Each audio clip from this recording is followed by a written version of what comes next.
Alright,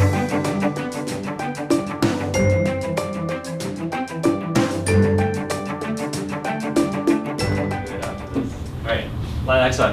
How about we the clients before we make any decisions? Okay, nice.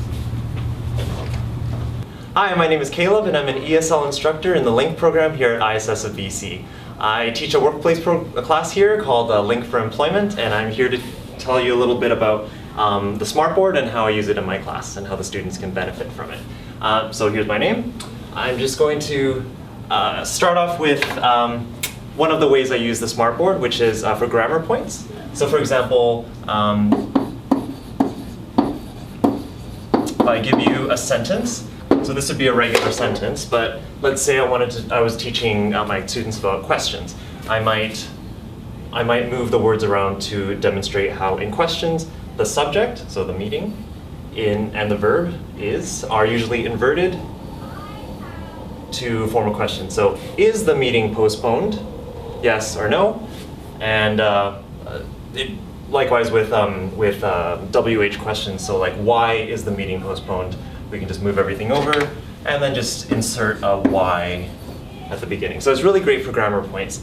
Another thing I like to use it for is articles and using kind of real life English and real life situations to teach language. So this one I just pulled an article off of Google. I just basically pulled the picture onto this SMARTBoard software that we have. So this one is about Apple and its lack of diversity in the workplace. But for example, here in the article, one of the things about reading English is that it's sometimes very difficult to identify which words belong to the subject.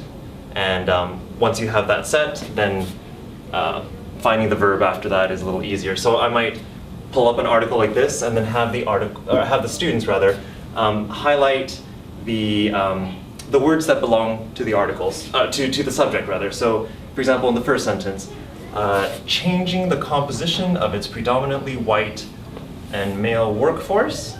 So all of that is the entire subject, followed by the verb begins. So begins with outreach. So the entire subject is, so if students can learn to identify what the subject is in any given piece of writing. The last thing I want to show you is just kind of some games that I might do with my students. I might write some verbs up here in different, just the base verb, the past tense form, and then the ing form. I might play some games with them, so I might have 2 lines of students here, and then the first students would come up here. Whoops. Let's try this. I'm going to clone this. And so 2 sides for 2 students. I'll read a sample sentence with a blank in there, and then the first student to highlight the correct form of the verb as I read it or after I read it wins a point for their team.